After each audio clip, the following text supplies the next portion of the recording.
नमस्कार, आप देख रहे हैं अपना चैनल न्यूज सच तक और मैं हूं सोनेलाल। असम राइफल्स न भूतो न भविष्यति, मतलब न तो अभी तक इसका कोई सही हल निकला है और ना ही भविष्य में कोई निकलने की उम्मीद है।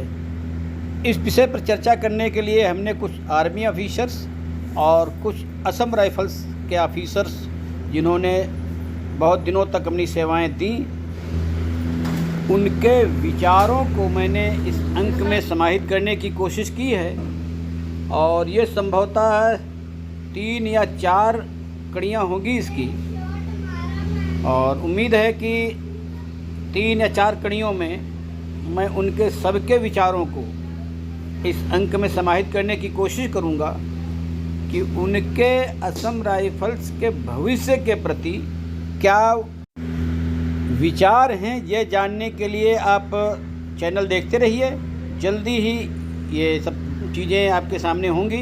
धन्यवाद। इस समय बहुत ही चर्चा में एक मामला चल रहा है राजा रघुवंशी का।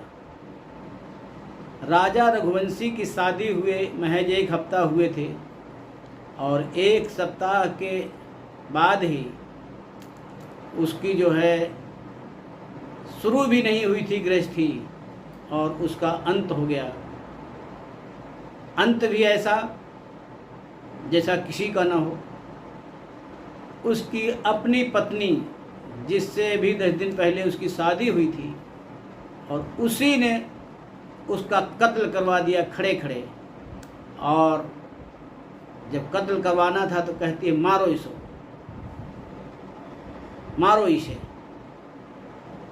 तो इसके जो भाड़े के हत्यारे थे उन्होंने ताबड़तोड़ दाव से हमला करके उसकी हत्या कर दी। शायद हत्या न भी हुई हो, जिंदा भी होता, लेकिन उसको ऐसी गहरी खाई में फेंक दिया गया जहां अगर जिंदा भी रहा होगा और 1 हफ्ते बाद तो जब सड़ी गली लाश मिलती है, तो अगर जिंदा भी रहा होता, घंटे 2 घंटे बाद भी अगर उसको मेडिकल सहायता मिल जाती तो शायद जीवित होता। लेकिन जब 1 हफ्ते बाद अगर घायल अवस्था में, वो भी सिर के ऊपर वार हुए हों, तो ऐसा जीवित होना मुश्किल है। अब उसके पीछे का जो राज है, अब राज नहीं रहेगा, क्योंकि सोनम ने जिस चालाकी से इस बात को अंजाम दिया, उसने ससुराल पक्ष को, मायके पक्ष को, सबको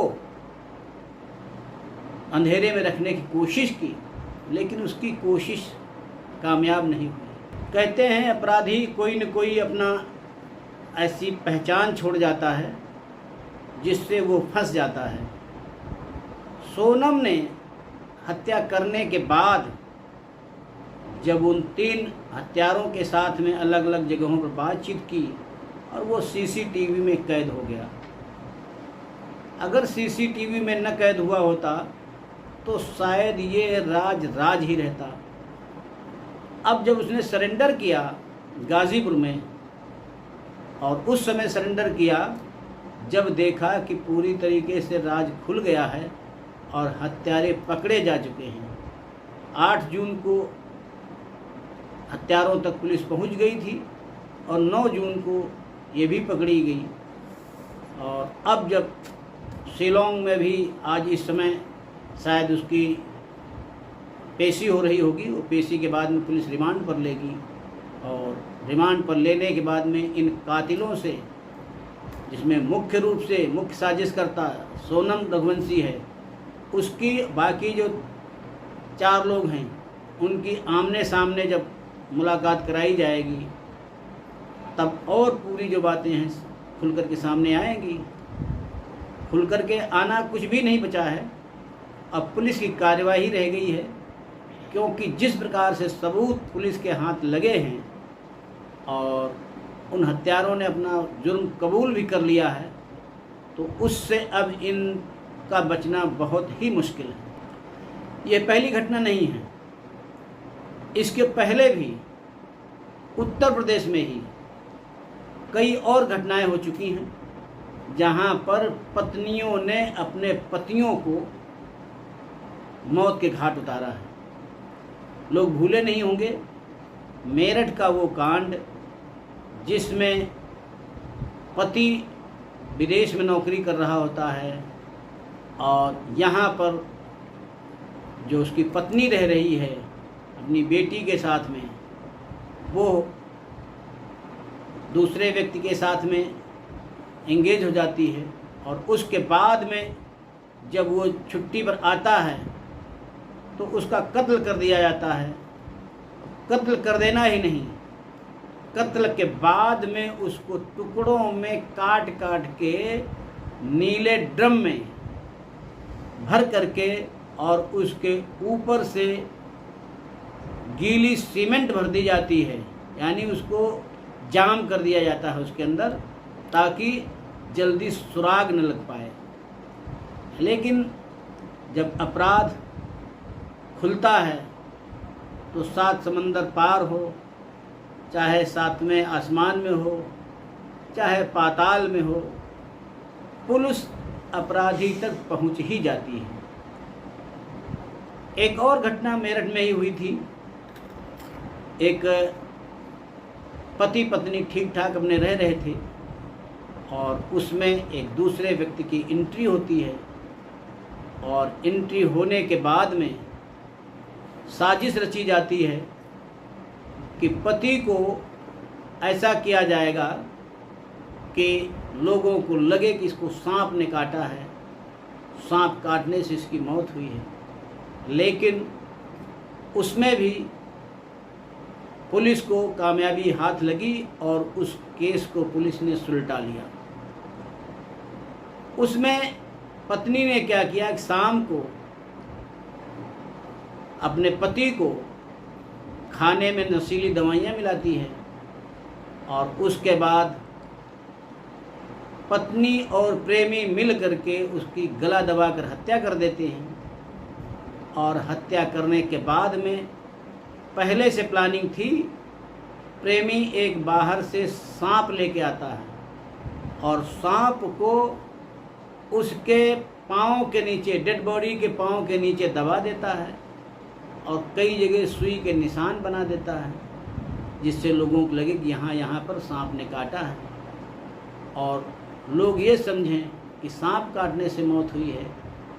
लेकिन जब पोस्टमार्टम हुआ, पोस्टमार्टम में जब गला दबाने से मौत की पुष्टि हुई तब इनके ऊपर सख्ती की गई और जब सख्ती की गई तो इन दोनों ने राज उगल दिया, बता दिया कि हम लोगों ने मिलकर की ही हत्या की थी।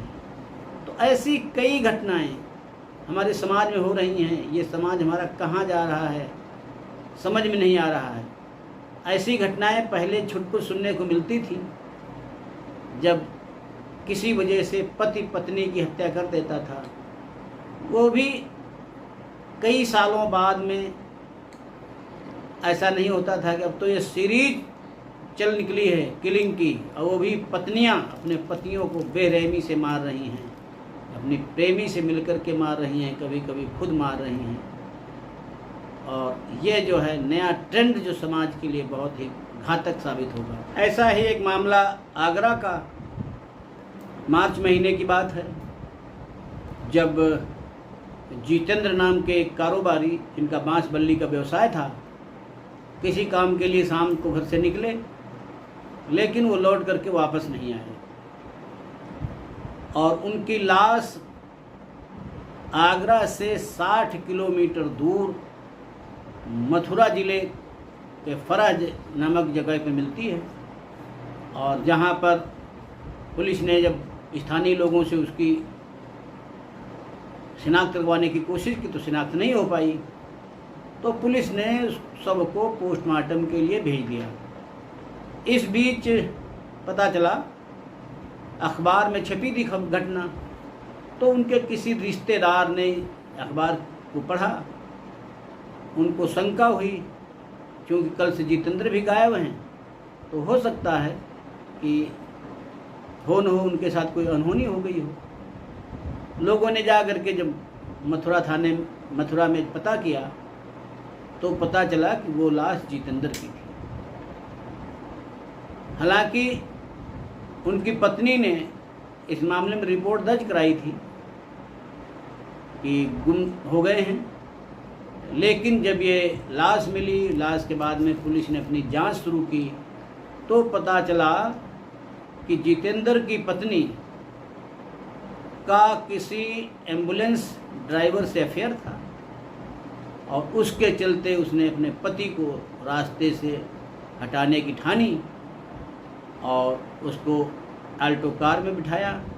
आल्टो कार में बिठा करके 2 साथियों के साथ मिल करके उसका गला घोट दिया और गला घोटने के बाद उसकी लाश को जिले की सीमा से दूर 60 किलोमीटर की दूरी पर फेंक दिया। जब लाश मिली तो इसका खुलासा हुआ। अगली खबर का रुख करते हैं देवरिया की ओर। देवरिया में एक नौशाद नाम का व्यक्ति जो विदेश में नौकरी करता था, तो विदेश में नौकरी करने वाले तो साल 2 साल 3 साल में घर आते थे। इस बीच उसकी पत्नी जिसका नाम रजिया सुल्तान था, रजिया सुल्तान का अफेयर अपने सगे भांजे से हो गया, क्योंकि नौशाद घर आते नहीं थे और इसलिए भांजे के घर में आना जाना था और इस नाते उनके भांजे से रजिया सुल्तान के अफेयर हो गए। अफेयर चलते रहे।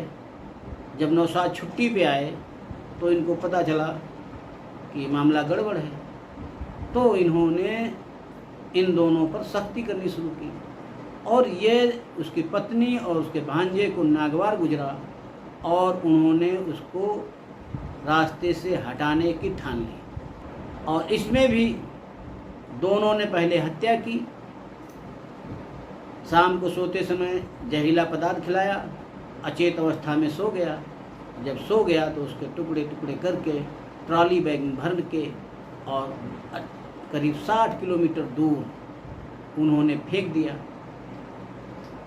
खुले जगह पे फेंका था, खेतों में फेंका था। तो सवेरे जब लोगों ने देखा तो पुलिस सूचना दी। पुलिस वहाँ पहुँचती है तो उस ट्रॉली बैग में ही उसका पासपोर्ट पड़ा हुआ था और जब पासपोर्ट मिल गया तो ये पता चल गया कि ये नौशाद अमुक जगह का है। तो पुलिस ने तफ्तीश को आगे बढ़ाया। आगे बढ़ाने पर जैसा कि आमतौर पर होता है, अपराधी कभी अपने को कबूलता तो है नहीं, लेकिन जब सख्ती हुई तो उसने कबूल दिया। कबूलनामे के बाद में देखा गया कि उसका और उसकी पत्नी का उसमें हाथ था। दोनों को गिरफ्तार करके जेल भेजा गया। एक ऐसा ही मामला मैनपुरी से आया है प्रकाश में। बहुत चौंकाने वाला मामला है। बरनाहल थाना क्षेत्र के मुगलपुर में आकाश कुमार के ऊपर उनकी पत्नी और प्रेमियों ने गोलियों से हमला किया और हमला करने के बाद में मरा समझ करके छोड़ के भाग गए, लेकिन वो जीवित था। जैसे तैसे लोगों ने उसको थाने पहुंचाया और थाने पर उसने बताया कि ऐसा ऐसा हमारे साथ हुआ है और मेरी पत्नी ने ही अपने प्रेमी के साथ मिलकर के मेरे साथ ये घटना को अंजाम दिया। तो ऐसी घटनाएं इस समय बहुत बढ़ गई हैं। हर महीने में उत्तर प्रदेश से भी कम से कम एक दो घटनाएं हर महीने आ रही हैं और ये बहुत ही गलत संदेश समाज में जा रहा है कि जिसके साथ 7 जन्मों का रिश्ता निभाने की कस्में खाई जाती हैं और उसको 7 साल भी नहीं, कहीं कहीं तो 7 दिन भी नहीं चल रहे हैं और उसके अंदर उस पति की हत्या कर दी जाती है।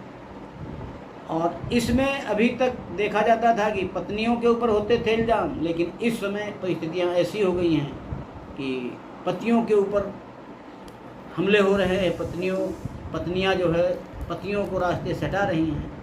तो इस पर हम सबको विचार करना होगा और इस पर अपने घर का ऐसा कुछ वातावरण बनाना होगा जिससे ऐसी घटनाएं न घटें। सबके यहाँ घट रही हैं, सब जगह हो रहा है, ये गलत संदेश है। तो आज के इस अंक में बस इतना ही। अगले अंक में फिर किसी अन्य मुद्दे के साथ आपके साथ प्रस्तुत होऊंगा। तब तक आपसे अनुरोध है कि आप मेरे चैनल को देखिए, लाइक करिए, शेयर करिए और सब्सक्राइब करिए। धन्यवाद।